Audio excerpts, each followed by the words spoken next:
Sa mga balita sa Metro Manila, tuloy pa rin po ang number coding scheme sa Metro Manila ngayong araw. Sa ilalim ng coding scheme, bawal ang mga sasakyang may plaka na nagtatapos sa 1 at 2 na bumiyahe sa mga pangunahing kalsada sa piling oras.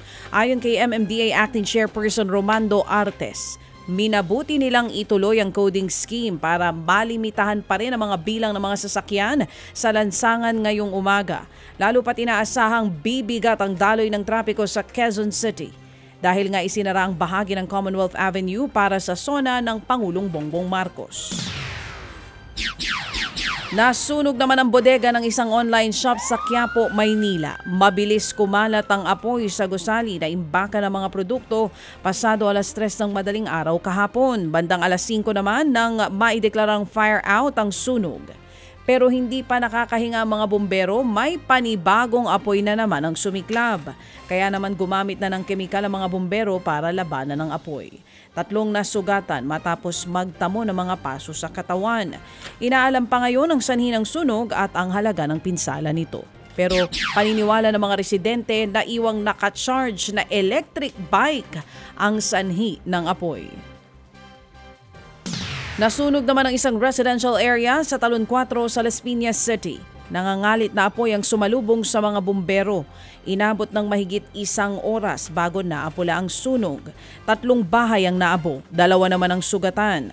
Ayon sa Bureau of Fire Protection o BFP, aabot sa 900,000 pesos ang halaga ng natupok na mga ari-arian. Inaalam pa rin hanggang sa ngayon ang pinagmula ng apoy.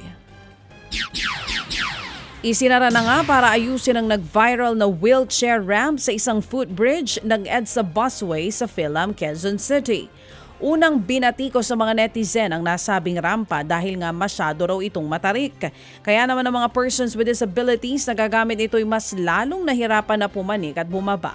Sa panayam ng programang ito kay MMDA Chairman Romando Artes, aminado silang paliyado ang mga nasabing proyekto. Aabot sa 100 million pesos ang gastos sa pagpapatayo ng footbridge. Hindi naman sigurado ang MMDA kung may building permit ba ang nasabing proyekto. O handa naman daw managot si Chairman Artes dito. Well, I don't think we will reach yung accountability. And kausap ko naman yung contractor. Any improvement kailangan gawin.